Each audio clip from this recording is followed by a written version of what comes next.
नमस्कार दोस्तों, कैसे हो आप सब? आई होप आप सब ठीक होंगे, अच्छे से कॉम्पिटिटिव एग्ज़ाम की प्रिपरेशन कर रहे होंगे। तो आज मैं एक वीडियो बना रहा हूँ।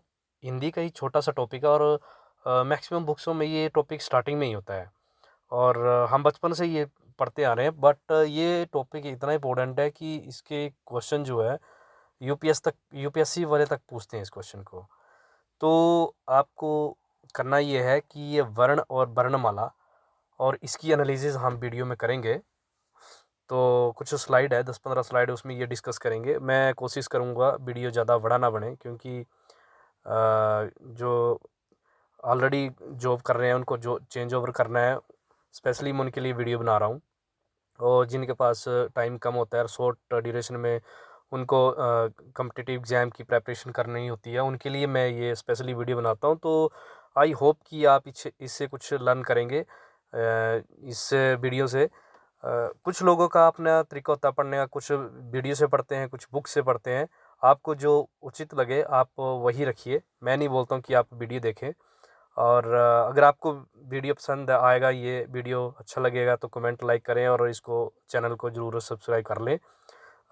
इससे पहले तो मैं इसकी जन एनालिसिस बताऊंगा इसकी वर्ण और वर्णमाला की, कि वर्ण क्या होते हैं, वर्णमाला क्या होती है, स्वर व्यंजन आगे कितने प्रकार के होते हैं, उत्पत्ति क्या के आधार पर, और इनकी कितने भेद होते हैं। और नेक्स्ट वीडियो में इसकी एक्सरसाइज लूँगा, तो आप इसको एक बार ज़रूर देख लें। इससे पहले का जो मैंने टॉपिक कवर किए हुए हैं वो कारक, सर्वनाम और संज्ञा के ऊपर टॉपिक कवर कर लिए हैं ऑलरेडी, आप चैनल में वो देख सकते हैं। तो आज हम करेंगे वर्ण एवं वर्णमाला एंड इट्स एनालिसिस। हिंदी वर्णमाला। हिंदी वर्णमाला वर्ण की पहले हम करते हैं परिभाषा। परिभाषा: वह छोटी से छोटी ध्वनि जिसके और टुकड़े नहीं किए जा सकते हैं उसे ही हम वर्ण कहते हैं। मतलब वो छोटी से छोटी ध्वनि जिसके हम और टुकड़े नहीं किए जा सकते उसे हम वर्ण कहते हैं। शब्द है, जैसे एक तो शब्द होता है ना, जैसे हिंदी। हिंदी दो चीज़ों से बना है, हिंदी, तो ये शब्द है। वर्ण जिसके कोई टुकड़े नहीं हो, वर्णों के उसको हम वर्ण कहते हैं, जैसे कि उसके कोई टुकड़े नहीं होते हैं। मैं आगे और एक्सप्लेन करूंगा अगली स्लाइड में इसके वर्णों को। और जो इन सारे वर्णों को मिला के, वर्णों का जो पूरा ये होता है, पूरा सबको कलेक्ट करके इनको वर्णमाला करते हैं। जैसे अ आई ई से ज्ञ तक ये सारे वर्णमाला ही होती हैं। तो हिंदी में कितने वर्ण हैं? हिंदी वर्णमाला में कितने वर्ण हैं? 52। हिंदी वर्णमाला में कितने वर्ण हैं? 52। कई बुक्सों में 44 भी दिए हुए हैं, आपने एक बार कंफर्म कर लेना। ये वर्ण जो है, हिंदी वर्णमाला में 52 वर्ण होते हैं। भेद। भेद भेद जो इसके दो है। वर्ण के भेद कितने हैं? दो। एक स्वर, एक व्यंजन। एक स्वर, एक व्यंजन। ठीक है जी। अब नेक्स्ट स्लाइड में देखते हैं स्वर। स्वर क्या होते हैं? स्वर क्या होते हैं? स्वर जिन वर्णों का उच्चारण बिना किसी अवरोध के तथा बिना किसी दूसरे वर्ण की सहायता से होता है उसे स्वर कहते हैं। स्वर जिन वर्णों का उच्चारण बिना किसी अवरोध के तथा बिना किसी दूसरे वर्णों की सहायता से होता है उन्हें स्वर कहते हैं। और हिंदी वर्णमाला में कितने स्वर हैं? 11। स्वरों की संख्या होती है 11। टोटल हमारी हिंदी वर्णमाला है उसमें 11 वर्ण है, स्वर है। हिंदी वर्णमाला में टोटल जो हमारे स्वर हैं वो 11 है। ये है अ, आ, ई, उ, ए, ओ, औ, री। री। तो ये हमारे टोटल 11 है। जीके का क्वेश्चन है, कई बार पूछा गया है हमारे कितने स्वर है। वेरी सिंपल क्वेश्चन है, ये बनता है यहाँ से। नेक्स्ट मैं आपको बताता हूँ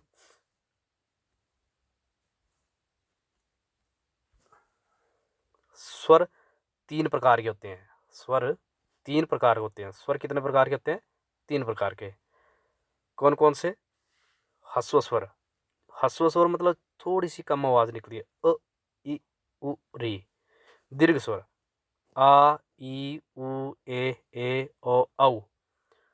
लुप्त स्वर जैसे जैसे ओम, इसमें लुप्त इसलिए बोलते हैं क्योंकि इसमें वर्ण दिखता नहीं है, आवाज ही निकलती है ओम। ठीक है जी। नेक्स्ट पढ़ते हैं व्यंजन। व्यंजन को इंग्लिश में बोलते हैं, स्वर को इंग्लिश में बोलते हैं वोवल, और व्यंजन को इंग्लिश में बोलते हैं कॉन्सोनेंट। तो स्वरों की सहायता से बोले जाने वाले व्यंजन कहलाते हैं। स्वरों की सहायता से बोले जाने जिन स्वरों की सहायता, ये जो व्यंजन होते हैं स्वरों की सहायता से बोले जाते हैं। कैसे, मैं आगे बताऊंगा आपको। इनकी संख्या कितनी है? 33। नेक्स्ट, उच्चारण के आधार पर व्यंजन। उच्चारण के आधार पर व्यंजन कितने होते हैं? उच्चारण के आधार पर व्यंजन कंठ्य, तालव्य, मूर्धा, दंत्य, ओष्ठ। कंठ्य, तालव्य, मूर्धा, दंत्य और ओष्ठ। जो कंठ से निकलने वाले को बोलते हैं वो कंठव्य। जैसे जैसे गले से निकलते हैं, जैसे गले से उच्चारित है क, ख, ग, घ, ढ। तालव्य से जो तालू से निकलते हैं, मुंह मुख के हमारे ऊपरी भाग से निकलते हैं, उसमें आते हैं च, छ, ज, झ, य, श, य, श। और मूर्धा होते हैं जो तालू से थोड़ा सा आगे, जहाँ ऊपर जीभ हम फोल्ड करते हैं, जब जीभ ऊपर टच करती है तालू से थोड़ा सा आगे, वहाँ पे, तो वहाँ से जो जिनका उच्चारण होता है ट, ठ, ड, ढ, ण, र, श। दंत से जिनका दांत से जिनका उच्चारण होता है, जैसे त हम बोलते हैं त, थ, द, ध, न, ल, श। ओष्ठ, ओष्ठ मतलब ओष्ठ मतलब ओंठों से। ओंठों से जो आते हैं वो प, फ, ब, भ, म, उ, बड़ा ऊ। तो ये सारे व्यंजन जो है इनके उच्चारण स्थान है कंठ, तालव्य, मूर्धन्य, दंत और ओष्ठ। नेक्स्ट पढ़ते हैं उच्चारण विधि। प्रयत्न के आधार पर व्यंजनों को कितने भागों में होती है? उच्चारण विधि मतलब ये तो हम था कि उत्पत्ति की कंठ कहाँ, किस, जहाँ से उनका स्थान होता है निकलने का। जैसे कंठ से कोई निकलता है, उत्पत्ति होती है, जैसे कहाँ से, कौन से मुख के कौन से भाग से जो है ये निकल रहे हैं। तो कंठ, तालु, कंठ से कंठ निकलता है तो कंठ बोलते हैं, ताले बोलते हैं। तो इसी तरह जो है उच्चारण प्रयत्न के आधार हम कितना जोर लगाते हैं उसको जो है 3 भागों में भागा गया है व्यंजनों को। जैसे उच्चारण के तरीके के अनुसार व्यंजनों के रूप 3 भेद होते हैं, मुख्य 3 रूप होते हैं। कौन कौन है? स्पर्शी, आगे हम पढ़ेंगे 2 और।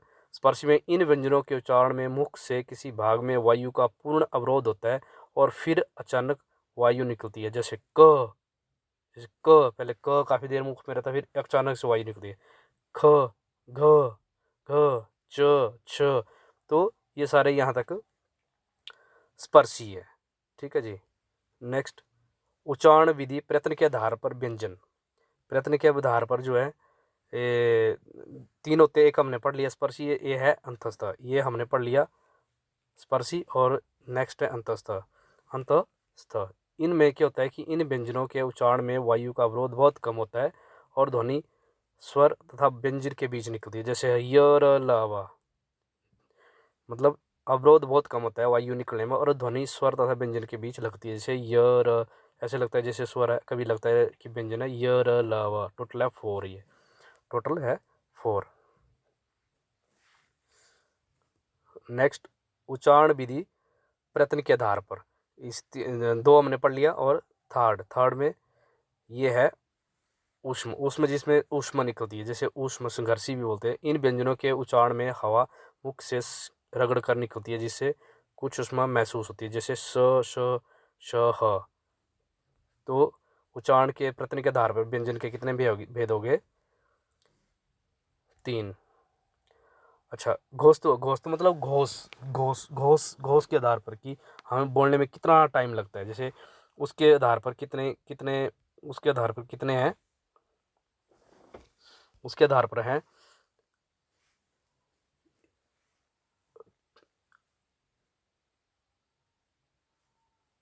घोषत्व के आधार पर जो है हमारे जो है भेद है, वो है 2 भेद। घोष वो है हमारे घोष और अघोष। घोष होता है जैसे वे व्यंजन जिनके उच्चारण में स्वतंत्र स्वर तंत्र में कंपन होता है। हिंदी वर्णमाला हर वर्ग का तीसरा, चौथा और 5वां व्यंजन वे सभी स्वर अंतरस्थ होते हैं। तो ये अंतस्थ तथा व्यंजन घोष होते हैं। घोष मतलब बड़ी आवाज़ निकलती है, ठीक है, बहुत आवाज़ निकलती है इनमें। जैसे य, र, ल, व, घ, घ, घ, घ, जैसे घ, घ। अघोष जो होते हैं जिनमें कम वे व्यंजन जिनके उच्चारण में स्वर तंत्र में कोई कंपन नहीं होता है। जैसे क, ख, ग, छ, ठ, ढ, ये सारे होते हैं। नेक्स्ट प्राणत्व मतलब प्राणत्व के आधार पर कितने भेद होते हैं। एस्पिरेशन या ब्रेथ जिसमें निकलती है, जैसे इसको हम पढ़ेंगे। प्राणत्व का अर्थ है व्यंजन के उच्चारण में मुख से कितनी हवा जो है निकलती है। इस आधार पर भी दो भेद हैं, अल्प प्राण तथा महाप्राण। अल्प प्राण जैसे क ख ग ट छ ज ढ ण, और महाप्राण में ख ग छ ज ट थ ब भ म। तो ये सारे महाप्राण हैं, ये अल्प प्राण, ये महाप्राण। प्राणत्व के आधार पर भी जो है व्यंजन के दो भेद हैं। नेक्स्ट, चार संयुक्त व्यंजन और उनका निर्माण। संयुक्त व्यंजन हमारे चार है, ये वेरी वेरी इंपॉर्टेंट है और ये हर बार आता है प्रश्न, very very very very important. हमारे जो है कई बार इसको पूछ लें, क श क्ष दे देंगे, और क्ष ऑप्शन दे देंगे कि भाई आप ये क्ष किस से बना है, तो क और श से बना है। त्र त और र से, क्यों जो य से, श्र श और र से। तो ये बड़ी इंपॉर्टेंट क्वेश्चन है, ये स्क्रीनशॉट ले लें आप इसको और अच्छे से लर्न कर लें। ये आता ही आता है प्रश्न में, कॉम्पिटिटिव एग्जाम में इसका जो है रहता ही रहता है, कुछ ना कुछ आता ही आता है। ये छोटा सा है और इससे पक्का क्वेश्चन बनते हैं। नेक्स्ट, संयुक्त व्यंजन की विशेषताएं क्या होती है। जैसे मैंने ये चार संयुक्त व्यंजन बताए, इनकी विशेषता क्या होती है। संयुक्त व्यंजनों की विशेषता ये होती है कि ये दो या दो से अधिक व्यंजनों से मिलकर बनते होते हैं, इसलिए संयुक्त बनते हैं। ठीक है, जैसे जैसे जैसे ये बना ना कोर क्ष कोर श, तो ये दो दो इससे बना हुआ है। ठीक है, दो व्यंजनों से बना हुआ है। इसमें पहला व्यंजन हमेशा स्वर रहित आधा होता है तथा दूसरा व्यंजन स्वर रहित होता है। जैसे इसमें हलंत होगा, जैसे ये लगा ना, इसमें हलंत, ये इसमें हलंत लगा को, जैसे आधा है क आधा है इसमें, तो इसमें हलंत लगा, जो में ये लगाए, तो इसमें ये बोला कि एक व्यंजन जो है इसमें आधा होता है। एक इसमें पहला व्यंजन हमेशा स्वर रहित, यानी स्वर रहित आधा होता है, मतलब ये आधा होता है और दूसरा स्वर सहित होता है। ये चारों व्यंजन हिंदी वर्णमाला का हिस्सा है, ये हिंदी वर्णमाला के हिस्सा है सारा। नेक्स्ट, अयोगवा भी वर्ण है हमारे। इसमें जो कौन कौन से रहते हैं, इसमें रहते हैं हमारे अयोगवा वे वर्ण जो न तो पूरी तरह से स्वर होते हैं और न ही पूरी तरह से व्यंजन। ये संस्कृत व्याकरण से लिए गए हैं और हिंदी वर्णमाला में स्वरों के बाद और व्यंजनों से पहले स्थान पाते हैं। हिंदी में मुख्य रूप से दो अयोगवा वर्ण होते हैं, अनुस्वार जैसे अंग अंग, ये अंग की बिंदी लगी, विसर्ग जैसे अतः अतः के आगे विसर्ग की बिंदी लगी। तो ये अयोगवा भी होते हैं दो तरह के। ठीक है, दो तरह के अयोगवा है, ये भी कई बार पूछा गया है प्रश्न। नेक्स्ट, स्वरों के भेद। स्वरों के कितने भेद होते हैं। स्वरों के तीन होते हैं, किसके आधार पर, मात्रा या उच्चारण के आधार पर। ह्रस्व, दीर्घ और ह्रस्व दीर्घ और प्लुप्त। ह्रस्व होता है जो अ इ उ, ये चार है। दीर्घ, इन स्वरों के उच्चारण में ह्रस्व स्वरों से दुगना समय लगता है, जैसे ये संख्या है 7, आ इ उ ए औ। प्लुप्त स्वर, इन स्वरों के उच्चारण में दीर्घ स्वरों से भी अधिक समय लगता है तथा इनका प्रयोग प्राय को दूर करने में या मंत्रों को उच्चारण में कि जैसे ओम राम, जैसे ये लुप्त स्वर मैंने पहले भी बताया था आपको। ह्रस्व, दीर्घ और लुप्त मात्रा के आधार पर जो है तीन भेद होते हैं। स्वर के भेद उत्पत्ति के आधार पर। उत्पत्ति के आधार पर स्वर के जो हैं दो भेद, पहले हमने व्यंजन के पढ़े, अब हम उत्पत्ति के पढ़ रहे हैं। उत्पत्ति के आधार, मूल मतलब जिनमें ये स्वर, ये वे स्वर है जिनका निर्माण किसी अन्य स्वर के मेल से नहीं होता, जैसे अ इ उ री। ठीक है जी। संयुक्त स्वर ये दो अलग अलग स्वरों के मेल से बने होते हैं, जैसे ए जो है अ और ई से बना है, ए अ और ए से बना है, ओ अ और ऊ से बना है, औ अ और ओ से बना है। तो उत्पत्ति के आधार पर जो है कितने भेद है। उत्पत्ति के आधार पर जो है उत्पत्ति के स्वर के भेद उत्पत्ति के आधार पर मूल स्वर और संयुक्त स्वर दो भेद है। नेक्स्ट, स्वर के भेद अनुनासिका के आधार पर। अनुनासिका के आधार पर निरअनुनासिक जो मौखिक होते हैं, जैसे इसमें हो गया जैसे अ आ इ ई, और अनुनासिक स्वर जैसे अनुनासिक में जैसे चंद्रबिंदी लगी होती है, चांद, आंख, गाँव आदि, ये अनुनासिक होते हैं। एक आता है निरनुनासिक, जो मुख से निकलते हैं, और एक होता है अनुनासिक। ये अनुनासिका के आधार पर हो गए भेद स्वर के। फोर्थ है स्वर के भेद उच्चारण स्थान के आधार पर। ये मैंने व्यंजन में भी बताया था, तो इसमें भी है। कंठ, जो कंठ से निकलते हैं, तालव्य, ओष्ठ होंठों से होते हैं, मूर्धन्य, री, कंठ तालव्य, ए और कंठोष्ठक, और कंठ और ओठ से दोनों सीखते हैं, कंठ और।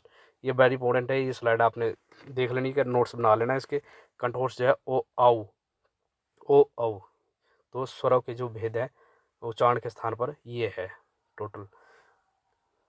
नेक्स्ट, अगर आपको, मैं जब भी मेरा एग्ज़ाम होता था मैं इस स्लाइड को ज़रूर पढ़ता था, क्योंकि ये मैंने बुक से लिया हुआ है कहीं से। तो इस बुक में क्या है कि सारे जो टेबल बनाया हुआ है, इसमें इजी रहता है कि कौन से वर्ण का कहाँ से उच्चारण स्थान है। जैसे अ आ और सारे जितने कवर ग क ख ग घ ह हर ह विसर्ग, ये कंठ से निकलते हैं सारे। तालु ई चवर्ग य और श, ये सारे तालु से निकलते हैं। ये मुर्दा से, दंत से, ये सारे जो है उच्चारण स्थान 9 के 9 दिए हुए हैं। तो एक बार आप इनको एक बार अच्छे से देख लें। तो अभी जो है इसमें इतना ही आज की वीडियो में।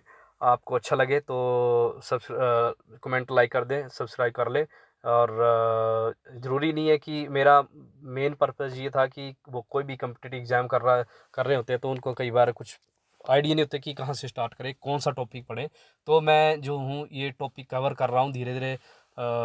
सारे टॉपिक इसमें वीडियो में कवर कर लूँगा। और आपको जो अच्छा लगे, जिस माध्यम से उचित लगे कि मेरे के यहाँ से पढ़ाई करनी है, वहाँ से करिए।